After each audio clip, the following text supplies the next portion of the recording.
प्यारे बच्चों नमस्कार, और मैं आप लोगों का स्वागत करता हूं ओम साई राम क्लासेस में। और आज हम लोग दोबारा से ऑस्मोटिक प्रेशर का जो रिमेनिंग टॉपिक रह गया है उसको कवर करने जा रहे हैं। तो बेटा हम लोग आज शुरुआत जहां से करते हैं। कुछ बच्चों ने मुझसे क्वेश्चन पूछा कि सर हमें थोड़ा सा सेमी परमिएबल मेम्ब्रेन के एग्जाम्पल क्लियर नहीं है। बेटा देखो, सेमी परमिएबल मेम्ब्रेन के एग्जाम्पल मैं बता देता हूँ फिर से। एक नेचुरल होती है बेटा, एक बहुत ध्यान से सुनना, एक नेचुरल होती है और एक आर्टिफिशियल होती है। बेटा जो आर्टिफिशियल है उसी को बच्चे पूछ रहे थे, कॉपर फेरोसाइनाइड बोला जाता है, Cu2FeCN6। और हमारी सेल की जो मेम्ब्रेन है बेटा, हमारी जो सेल मेम्ब्रेन है बेटा, हमारी जो सेल मेम्ब्रेन है और जो सेलोफेन भी होती है, इसके एक और एग्जांपल होती है सेलोफेन। हमारी बॉडी की जो सेल मेम्ब्रेन है वो भी किसका काम करती है? नेचुरल। बेटा एसपीएम सिर्फ है ना सॉल्वेंट पार्टिकल्स को पास होने देती है, सॉल्वेंट पार्टिकल्स को पास होने देती है। किसको पास नहीं होने देती? सॉल्यूट पार्टिकल्स को पास नहीं होने देती, क्योंकि इनका साइज बड़ा होता है एज कंपेयर टू सॉल्वेंट। ये मैंने इतना कल वाला पोर्शन रिवाइज करा दिया है, आप लोग इसको एक बार नोट कर सकते हैं। बेटा इधर देखें, अब सेकंड जो कंसेप्ट है ना, बहुत अच्छा कंसेप्ट है। बहुत सारे बच्चों ने मुझसे पूछा सर इसको भी हम कैसे करते थे, एक बार मैं क्लियर कर देता हूं। थोड़ा सा ऑस्मोटिक प्रेशर कैसे कैलकुलेट करते हैं मैं उसे अपने बच्चों को बता दूं। बहुत आसान है बेटा। ये बेटा मैंने एक तरफ डाइल्यूट सॉल्यूशन ले लिया है और ये मैंने एक तरफ कंसंट्रेटेड सॉल्यूशन ले लिया है। बेटा बीच में मैंने ले लिया है बेटा एसपीएम। अब मेरी बात समझना, सिस्टम हर समय चाहता है कि वो इक्विलिब्रियम में रहना चाहता है। आप समझना, सिस्टम हर समय इक्विलिब्रियम में रहना चाहता है। तो यहां कंसंट्रेशन इक्वल कैसे हो सकते हैं? जब यहां से डाइल्यूट सॉल्यूशन से सॉल्वेंट पार्टिकल किसकी तरफ फ्लो करने लग जाएंगे? कंसंट्रेटेड की तरफ। भाई अगर सॉल्वेंट यहां से यहां फ्लो कर जाएगा तो कंसंट्रेटेड थोड़ा सा डाइल्यूट हो जाएगा और डाइल्यूट थोड़ा सा कंसंट्रेटेड हो जाएगा, तो दोनों का कंसंट्रेशन क्या हो जाएगा? सेम हो जाएगा। सिस्टम यही तो चाहता है, सिस्टम यही तो चाहता है इक्विलिब्रियम में रहना। तो वो क्या करेगा? डाइल्यूट सॉल्यूशन से कंसंट्रेटेड सॉल्यूशन की तरफ सॉल्वेंट पार्टिकल को फ्लो करा देगा। तो जब सॉल्वेंट यहां पर पहुंच जाएंगे तो ये सॉल्यूशन थोड़ा सा डाइल्यूट हो जाएगा, ये थोड़ा सा कंसंट्रेटेड हो जाएगा, तो कंसंट्रेशन रिमेन सेम हो जाएगी। अब जरा मेरी बात समझिए, मैंने आपसे ये पूछा था कि डाइल्यूट सॉल्यूशन से कंसंट्रेटेड सॉल्यूशन की तरफ अगर सॉल्वेंट पार्टिकल्स जाएंगे तो मुझे ये पता करना है ये कितना प्रेशर एक्सर्ट कर रहे हैं। तो बट मैं इस प्रेशर को ऐसे पता नहीं लगा सकता, तो मैंने क्या किया, इसके ऊपर एक पिस्टन लगा दिया। और जब सॉल्वेंट पार्टिकल डाइल्यूट सॉल्यूशन से कंसंट्रेटेड सॉल्यूशन की तरफ जाएंगे तो ये पिस्टन का जो लेवल है बेटा, ये पिस्टन का जो लेवल है ये बढ़ेगा। पिस्टन का लेवल क्या करेगा बेटा? इंक्रीज करेगा। ये पिस्टन है बेटा, मैंने मान लिया पिस्टन का लेवल बेटा इंक्रीज करेगा। अब आप समझना बहुत ध्यान से, पिस्टन का लेवल इंक्रीज करेगा। अब मुझे इतना प्रेशर लगाऊं बाहर से, मैं पी एक्सटर्नल इस पिस्टन पे मैं इतना प्रेशर लगाऊं कि इसका लेवल इंक्रीज होना बंद हो जाए। अगर ये इंक्रीज होना बंद हो गया तो इसका मतलब है जितना प्रेशर ये यहां से लगा रहे हैं उतना प्रेशर मैं यहां से लगा रहा हूं। भाई जिस प्रेशर पर ये पिस्टन, जिस पी एक्सटर्नल पर ये पिस्टन का लेवल इंक्रीज होना बंद हो जाएगा, वो प्रेशर क्या कहलाएगा? ऑस्मोटिक प्रेशर कहलाएगा। उस प्रेशर पर ऑस्मोसिस रुक जाएगा। आप नहीं समझे, डाइल्यूट सॉल्यूशन जब कंसंट्रेटेड सॉल्यूशन की तरफ सॉल्वेंट पार्टिकल फ्लो होंगे तो प्रेशर लगाएंगे। अगर मैं उतना प्रेशर ऊपर से लगा दूंगा पिस्टन पर तो ये ऑस्मोसिस रुक जाएगा। तो उस प्रेशर को कहते हैं द मिनिमम एक्सटर्नल प्रेशर। बेटा the minimum external pressure which stop the osmosis, which stop the osmosis. The minimum external pressure which stop the osmosis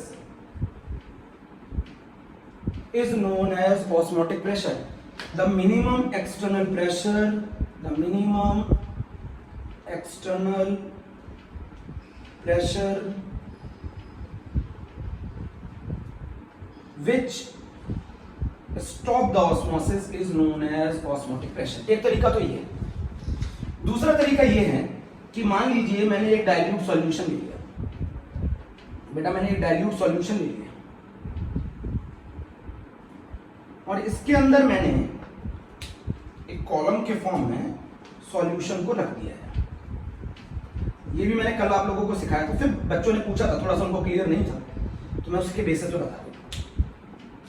yes, अब ये बताइए मुझे, इसके अंदर कौन है? इसके अंदर सॉल्यूशन है। ये हमारा कौन है? वाटर है। ये आप ये लिख सकते हैं डाइल्यूट सॉल्यूशन है। तो आप मुझे बताइए कि सॉल्वेंट पार्टिकल कहां से कहां फ्लो होते हैं? डाइल्यूट सॉल्यूशन से कंसंट्रेटेड सॉल्यूशन की तरफ। और अगर ये सॉल्वेंट पार्टिकल इसके अंदर फ्लो होंगे तो इसका लेवल इंक्रीज करेगा, सॉल्यूशन का लेवल इंक्रीज करेगा ना। तो क्या ये लेवल लगातार बढ़ता जाएगा बेटे? क्या ये लेवल लगातार इंक्रीज करता जाएगा? बिल्कुल नहीं। ये लेवल क्या लगातार इंक्रीज करता जाएगा? नहीं। एक समय के बाद ये लेवल क्या हो जाएगा बेटा? एक समय के बाद ये लेवल फिक्स हो जाएगा, या कह सकते हैं कांस्टेंट हो जाएगा। ऐसा क्यों होगा? सॉल्यूशन ने जो एच हाइट चढ़ी है, सॉल्यूशन ने जो एच हाइट चढ़ी है कॉलम के अंदर, उस एच हाइट की वजह से एक हाइड्रोस्टेटिक प्रेशर लगेगा, एक हाइड्रोस्टेटिक प्रेशर लगेगा।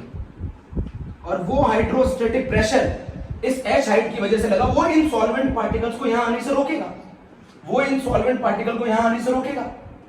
तो उस हाइड्रोस्टेटिक प्रेशर को हम लोग ऑस्मोटिक प्रेशर कह सकते हैं, pi is equals to H rho जी।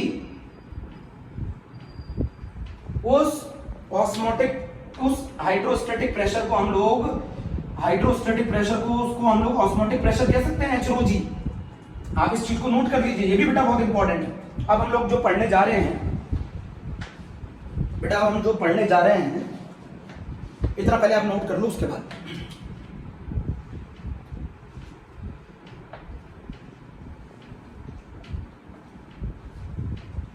तो बेटा मैंने सेमी परमिएबल मेम्ब्रेन और मैंने ऑस्मोटिक प्रेशर का कंसेप्ट आपका फिर से क्लियर कर दिया है।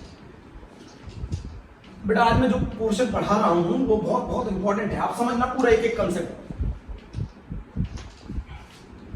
अब जरा मुझे एक चीज बताइए, मैंने आपको कल ये बताया था कि जो ऑस्मोटिक प्रेशर होता है पाई, बेटा ये डायरेक्टली प्रोपोर्शनल होता है सी के, या फिर आप इसको भी ऐसे भी कह सकते हैं, और पाई इज डायरेक्टली प्रोपोर्शनल होता है मोलैरिटी के। अब मेरी आप बात समझिएगा, ऑस्मोसिस होता किसकी वजह से? ऑस्मोसिस होता है कंसंट्रेशन की डिफरेंस की वजह से। जितना ज्यादा कंसंट्रेशन का डिफरेंस होगा, सॉल्वेंट पार्टिकल बेटा उतनी ज्यादा तेजी से मूव करेंगे, और अगर सॉल्वेंट पार्टिकल उतनी ज्यादा तेजी से मूव करेंगे तो उनको रोकने के लिए उतना ज्यादा प्रेशर अप्लाई करना पड़ेगा, उतना ज्यादा ऑस्मोटिक प्रेशर होगा। तो पाई जो है वो बेटा डायरेक्टली प्रोपोर्शनल है सी के, और पाई जो है वो डायरेक्टली प्रोपोर्शनल है मोलैरिटी के। इस बात को आप क्लियर कर लो, ये इक्वेशन नंबर 1 कह दिया मैंने। अब जो हमारा सेकंड है वो है pi is directly proportional to the temperature.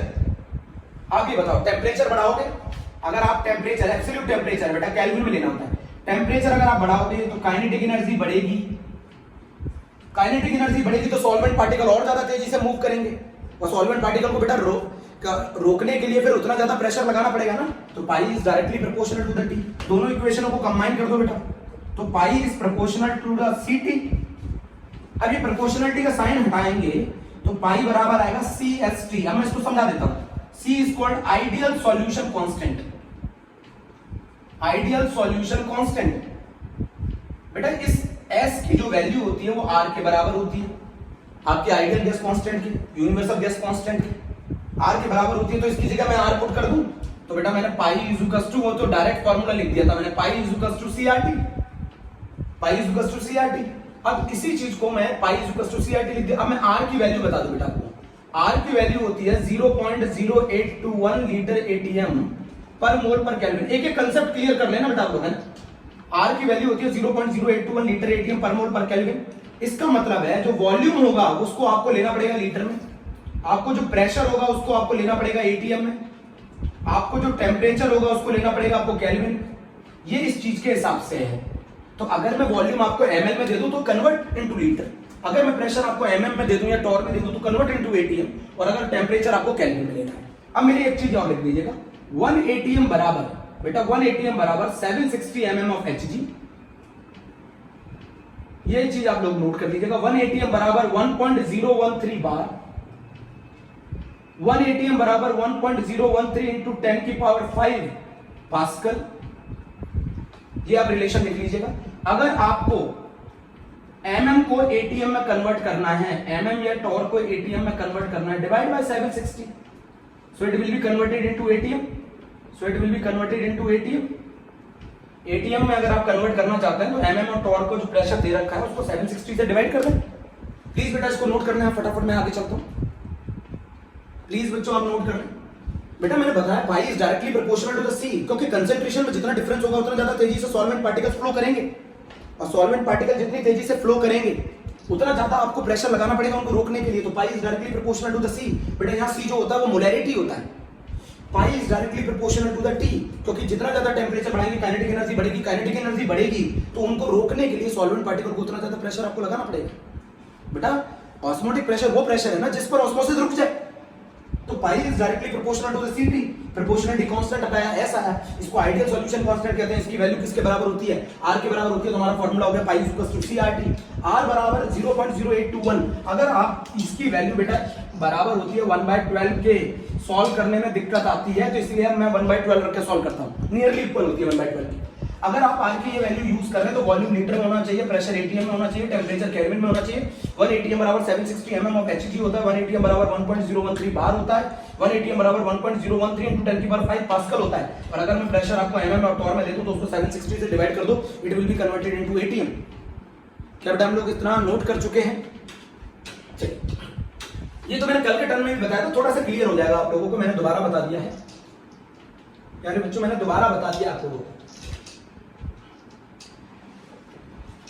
अब मेरी बात समझिएगा आप बहुत ध्यान से। पाई इज इक्वल्स टू हमारा फॉर्मूला हो गया बेटा CRT. Pi is equals to C को ओपन कर सकता हूं number of moles of solute upon volume of solution in litre into R into T. तो आप एक चीज देखिए, ये फॉर्मूला हम लोगों ने पिछले कहीं आइडियल गैस में भी पढ़ा है ऐसा कुछ। P is equals to n upon VRT, PV is equals to nRT। तो ये बिल्कुल है, बस P की जगह जब आप सॉल्यूशन की बात करेंगे तो P की जगह पाई लगा देंगे, और जब आप गैस की बात करेंगे तो प्रेशर लगा देंगे। जब आप सॉल्यूशन की बात करेंगे तो पाई लगा देंगे, और जब आप गैस की बात करेंगे तो P लगा देंगे। अब इस फॉर्मूले को और ओपन कर लीजिए, तो पाई बराबर आ गया बेटा WB upon MB, WB upon MB 1 upon volume इन litre into R into T। पाई बराबर अगर मैं वॉल्यूम ml में दे दूं तो WB upon MB into 1000 upon volume in ml into R into T। ये भी चीज आप नोट कर लीजिए, फॉर्मूले मैंने बना दिए तो मैं इनको अंडरलाइन कर देता हूं, आप लोग नोट करना। फॉर्मूला पहला मेन है pi is equal to CRT, moles को मोल्स के टर्म्स में हो गया, वेट के टर्म्स में हो गया, वॉल्यूम इन ml के टर्म्स में हो गया। प्लीज बेटा आप नोट कर लें, प्लीज आप नोट कर लें, लिख लिया आप लोगों ने? चलिए अब इधर मेरी एक बहुत इंपॉर्टेंट बात सुनिएगा जो मैं बता रहा हूं।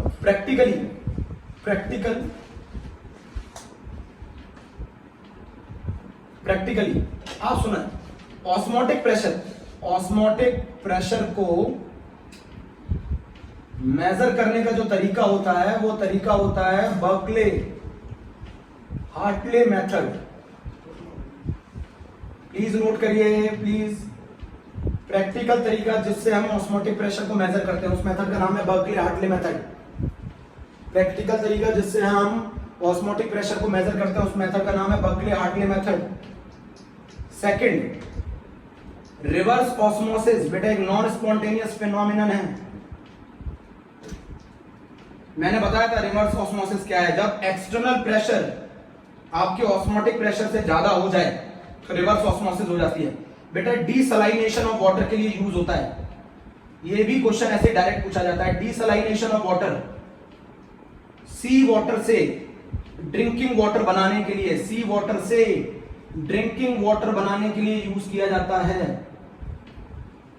बेटा नॉन स्पॉन्टेनियस है, बिना एक्सटर्नल एजेंसी के ये फिनोमिनन नहीं हो सकता, बिना एक्सटर्नल एजेंसी के ये फिनोमिनन नहीं हो सकता। बेटा मैं बहुत आसानी से बता रहा हूं, जब सॉल्यूशन साइड पर हाई कंसंट्रेशन साइड पर या फिर आप कह दो सॉल्यूशन साइड पर जो प्रेशर है वो अगर आपका ऑस्मोटिक प्रेशर से ज्यादा है तो रिवर्स होने लग जाता है। डीसलाइनेशन ऑफ वाटर इंपॉर्टेंट है, सी वाटर से ड्रिंकिंग वाटर बनाने के लिए यूज किया जाता है। Berkeley Hartley method is practically used to measure the osmotic pressure. CBSE के सिलेबस में नहीं, सीबीएसई के सिलेबस में नहीं है बच्चों।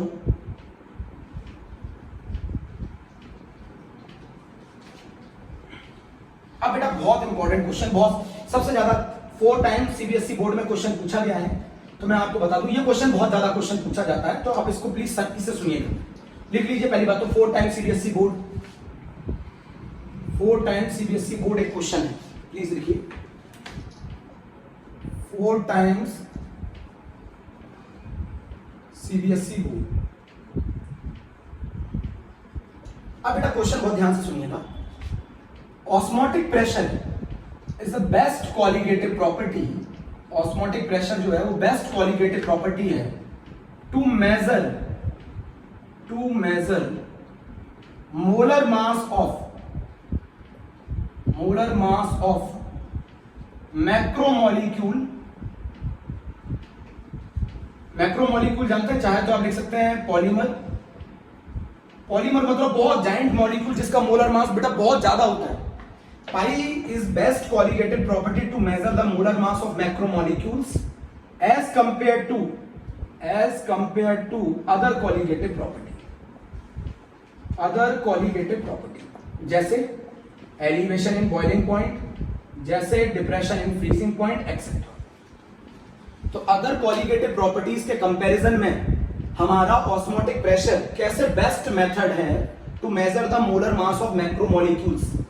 तो मैक्रोमोलिक्यूल का मोलर मास मेजर करने में हमारा ऑस्मोटिक प्रेशर कैसे एक बेस्ट मेथड है। तो आप समझिएगा बहुत ध्यान से, आप समझिए बहुत ध्यान से।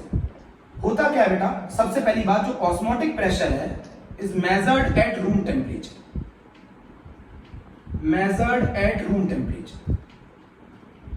बहुत ध्यान से सुनिएगा, ये पॉइंट लिखने होते हैं एग्जाम में। Osmotic pressure is measured at room temperature, जबकि एलिवेशन इन बॉइलिंग पॉइंट और depression in freezing point, elevation in boiling point and depression in freezing point. Elevation in boiling point high temperature पे calculate किया जाता है, depression in freezing point बेटा low temperature पे calculate किया जाता है। और जो हमारे जो मैक्रोमोलिक्यूल है बेटा, ये कौन है, जैसे प्रोटीन है, जैसे जीन फ्रेगमेंट है। मेरी बात समझिएगा बहुत ध्यान से, जीन फ्रेगमेंट है। तो ये जो है ये हमारे बायोमोलिक्यूल्स हैं, और बायोमोलिक्यूल्स जो होते हैं are unstable at very high temperature and low temperature. तो पहला आंसर बिल्कुल क्लियर हो गया। क्या होता है, जो बायोमोलिक्यूल होते हैं बेटा वो हाई टेम्परेचर और लो टेम्परेचर पे अनस्टेबल होते हैं, जबकि ऑस्मोटिक प्रेशर जो कैलकुलेट किया जाता है वो रूम टेम्परेचर पे कैलकुलेट किया जाता है। इसीलिए ऑस्मोटिक प्रेशर ज्यादा बेस्ट मेथड है किसको मेजर करने में, मैक्रोमोलिक्यूल्स का मोलर मास नापने में। तो रीजन नंबर 1 ये हो गया बेटा, ये रीजन 1 हो गया, ये रीजन 1 हो गया। प्लीज नोट कर लीजिए, ये रीजन 1 हो गया। नोट कर लिया प्यारे बच्चों, रीजन 1 नोट कर लिया। पाई जो होता है वो मेजर किया जाता है रूम टेम्परेचर पे, जबकि delta TV elevation in boiling point high temperature पे, डेल्टा टीएफ लो टेम्परेचर पर। और इन दोनों टेम्परेचर पे बायोमोलिक्यूल्स अनस्टेबल होते हैं, वो डिकम्पोज हो जाएंगे। नोट कर लीजिए। सेकंड रीजन क्या है बेटा, सेकंड बहुत इंपॉर्टेंट क्वेश्चन है। सेकंड रीजन जो है, सेकंड रीजन क्या होता है कि जो आपने पढ़ा है, जितनी भी कोलिगेटिव प्रॉपर्टीज होती हैं वो मोलर मास के इनवर्सली प्रोपोर्शनल होती हैं। और आपको अच्छी तरह मालूम है पॉलीमर और मैक्रोमोलिक्यूल इनका मोलर मास बहुत ज्यादा होता है, तो मैं आपको यह बताना चाहता हूं कि जब मोलर मास बहुत ज्यादा है तो डेल्टा टीबी और डेल्टा टीएफ की वैल्यू बहुत ज्यादा स्मॉल आती है। इतनी स्मॉल आती है कि इनके अंदर मेजरमेंट में परसेंटेज ऑफ एरर जो है वो बहुत ज्यादा हो जाता है। इनकी वैल्यू इतनी छोटी आती है जिसे मेजर करने में परसेंटेज ऑफ एरर बहुत ज्यादा हो जाता है। बट ऑस्मोटिक प्रेशर की वैल्यू का मैग्नीट्यूड सिग्निफिकेंट होता है। ऑस्मोटिक प्रेशर की वैल्यू का मैग्नीट्यूड सिग्निफिकेंट होता है। इतने मोलर मास के लिए भी ऑस्मोटिक प्रेशर की जो वैल्यूज हैं उनको मेजर करना आसान है। मैग्नीट्यूड सिग्निफिकेंट होता है जिससे परसेंटेज ऑफ एरर के चांसेस कम होते हैं। बेटा अगर ये कोलिगेटिव प्रॉपर्टी मोलर मास के इनवर्सली प्रोपोर्शनल है, इनका मोलर मास बहुत ज्यादा है, तो डेल्टा टीवी और delta TF, depression in freezing point और depression in elevation in boiling point की वैल्यू इतनी कम आती है कि उसमें अगर हम मेजरमेंट करते हैं तो परसेंटेज ऑफ एरर बहुत ज्यादा आता है, बट पाई का मैग्नीट्यूड इतने मोलर मासेस वाले सब्सटेंस के लिए भी इतना सिग्निफिकेंट होता है जिसको मेजर करना आसान है और जिसके अंदर परसेंटेज ऑफ एरर कम आता है। तो ये दो रीजन है जिसकी वजह से हम ऑस्मोटिक प्रेशर को ज्यादा बेहतर कोलिगेटिव प्रॉपर्टी मानते हैं to measure the molar mass of macromolecule और to measure the molar mass of polymer. बेटा 4 टाइम्स सीबीएसई बोर्ड का क्वेश्चन है, मैं फिर बता देता हूं। डेल्टा टीबी और डेल्टा टीएफ की वैल्यू इतनी छोटी आती है इनके लिए कि जिसको अगर हम मेजर करते हैं इतनी स्मॉल वैल्यू होती है जिसमें परसेंटेज ऑफ एरर ज्यादा आएगा, बट पाई की वैल्यू इनके लिए इतनी सिग्निफिकेंट होती है जिसको मेजर करना आसान होता है और जिसमें परसेंटेज ऑफ एरर कम होता है। प्लीज नोट कर लीजिए, स्क्रीनशॉट ले सकते हैं आप, स्क्रीनशॉट ले सकते हैं बेटा।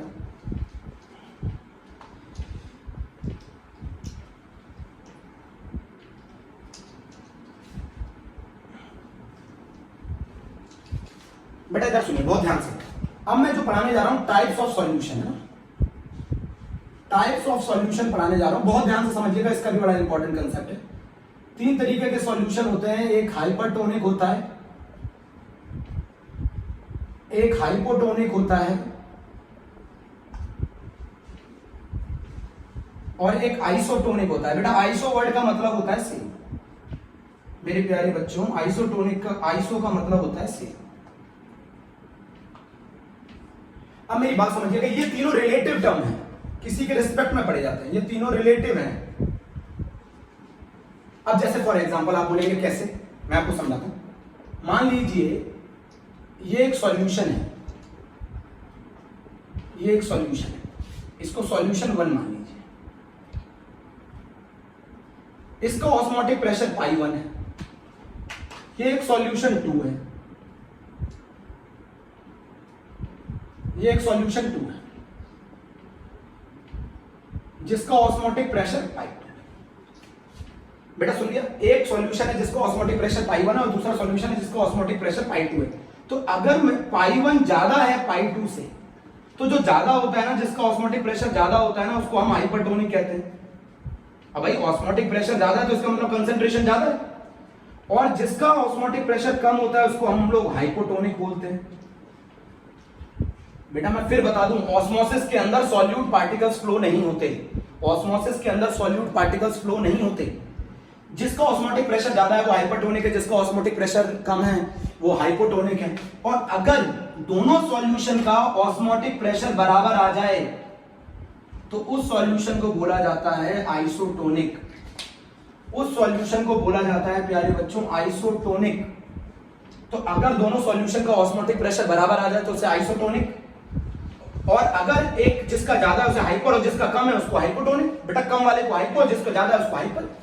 तो ये एक रिलेटिव टर्म है, एक सॉल्यूशन दूसरे सॉल्यूशन से हम कंपेयर करते हैं, जिसका ज्यादा आ जाए उसको हाइपरटोनिक कहने लगते हैं, जिसका कम आ जाए उसको हाइपोटोनिक कहने लगते हैं, और अगर दोनों का ऑस्मोटिक प्रेशर बराबर आ जाए तो उसको हम लोग आइसोटोनिक कहने लगते हैं। नोट कर लिया आपने? चलिए मैं इसको एक चीज से समझाता हूं, बहुत ध्यान से समझिएगा एग्जांपल से।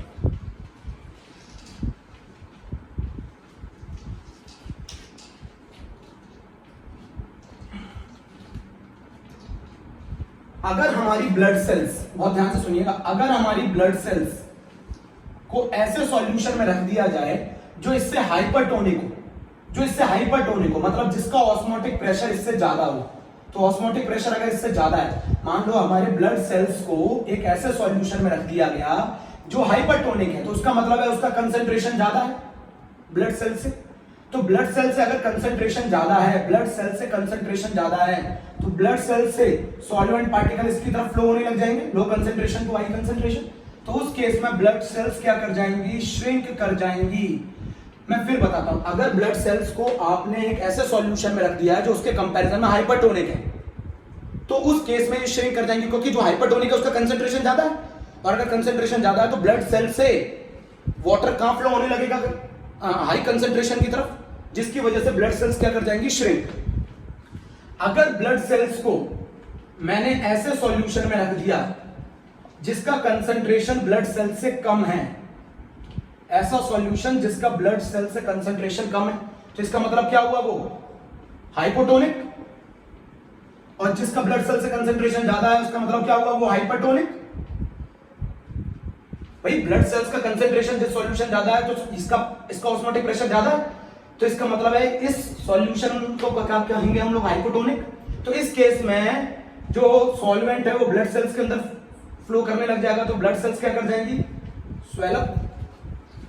भाई ब्लड सेल्स को आपने एक ऐसे सॉल्यूशन में रख दिया जिसका कंसेंट्रेशन कम है, तो वो वाटर एंटर करने लग जाएगा ब्लड सेल्स में, तो ब्लड सेल्स स्वेल अप कर जाएंगे और इवन बस्ट हो जाएंगे।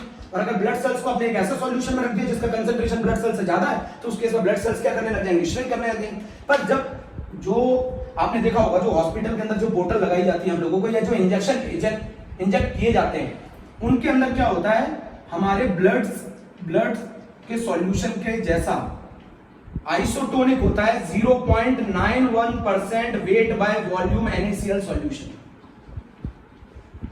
जो उस इंजेक्शन के अंदर या फिर उन जो बोतल के अंदर जो सॉल्यूशन होता है वो हमारे ब्लड के साथ आइसोटोनिक होता है बेटा, वो हमारे ब्लड के साथ आइसोटोनिक होता है।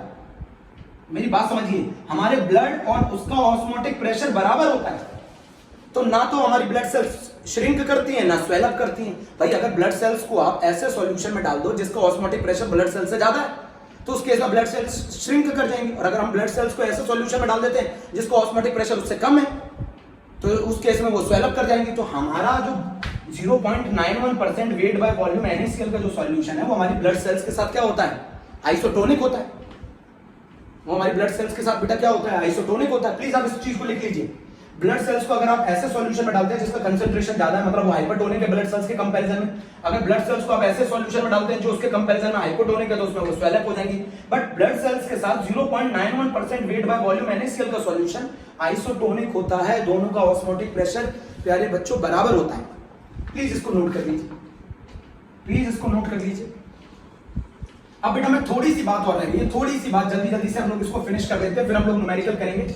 बेटा थोड़ी सी बात रह गई है, और वो थोड़ी सी बात क्या है बता दूंगा।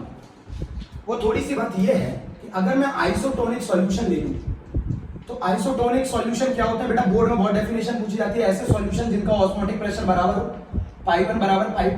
बेटा ऑस्मोटिक प्रेशर तो तभी बराबर आ सकता है ना जब कंसेंट्रेशन सेम हो, नहीं समझ रहे? अगर ऑस्मोटिक प्रेशर तो तभी बराबर आ सकता है ना जब कंसेंट्रेशन सेम हो। तो C1RT बराबर प्यारे बच्चों C2RT, अगर दोनों सॉल्यूशन सेम टेम्परेचर में है, तो अगर दोनों सॉल्यूशन सेम टेम्परेचर, बेटा ऑलवेज सेम टेम्परेचर ही होता है, तो ये दोनों कैंसिल RT, तो ये बराबर आ गया C1 is equal to C2। Isotonic solution तभी हो सकते हैं जब उनके कंसेंट्रेशन बराबर हो। मेरी बात समझिए। और अगर कंसेंट्रेशन बराबर है तो बेटा मैं इसको लिख सकता हूं NB1/V is equal to NB2/V। और मैं आपको बताता हूं जब आइसोटोनिक का क्वेश्चन आता है तो वॉल्यूम भी सेम होता है ज्यादातर, तो NB1 is equal to NB2। तो बेटा मैं डायरेक्ट फॉर्मूला बता रहा हूं, तो इसको ओपन कर लेंगे तो WB1/MB1 और इज इक्वल टू WB2/MB2। दूसरी चीज मैं बताना चाहता हूं, आइसोटोनिक सॉल्यूशन के जितने भी न्यूमेरिकल है उनके अंदर जो परसेंटेज गिवन होती है वो वेट बाय वॉल्यूम होती है। तो अगर weight by volume percentage given है तो बेटा वॉल्यूम 100 ml सॉल्यूशन होगा, तो दोनों तरफ 100 ml सॉल्यूशन होगा, इसलिए वॉल्यूम कैंसिल हो जाता है। बेटा परसेंटेज जो गिवन होती है वो वेट बाय वॉल्यूम होती है। मान लो 5% वेट बाय वॉल्यूम है, तो इसका मतलब 5 ग्राम इन 100 ml हुआ ना, तो दोनों तरफ percentage weight by volume given है, तो दोनों तरफ उस सॉल्यूशन का वॉल्यूम 100 ml होगा, इसीलिए वॉल्यूम सेम हो जाता है। ये चीज ध्यान रखिएगा। हमारे ऑस्मोटिक प्रेशर के जितने भी न्यूमेरिकल हैं उनके अंदर जो परसेंटेज गिवन होती है वो percentage by weight by volume होती है। प्लीज इस चीज को नोट कर लीजिए। अब आ गए आज के हम लास्ट पोर्शन पे। लास्ट बेटा ये लास्ट टॉपिक है, सीबीएसई बोर्ड में नहीं है बेटा, सीबीएसई बोर्ड में नहीं है, सीबीएसई बोर्ड के अंदर नहीं है। अब बेटा क्या है, मान लीजिए दो सॉल्यूशन है बेटा, मैं आपको डायरेक्ट फॉर्मूला बता रहा हूं। एक सॉल्यूशन है जिसका ऑस्मोटिक प्रेशर π1 है, उसका वॉल्यूम V1 है, और जो दूसरा सॉल्यूशन है उसका ऑस्मोटिक प्रेशर π2 है और वॉल्यूम V2 है, और दोनों को मैंने मिक्स कर दिया है,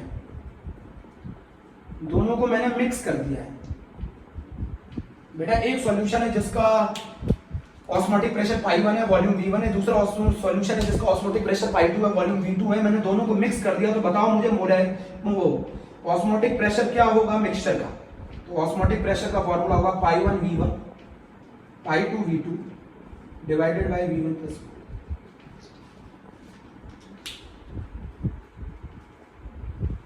ओके, थैंक यू प्यारे बच्चों। थैंक यू प्यारे बच्चों, इतना टॉपिक हम लोगों को करना था।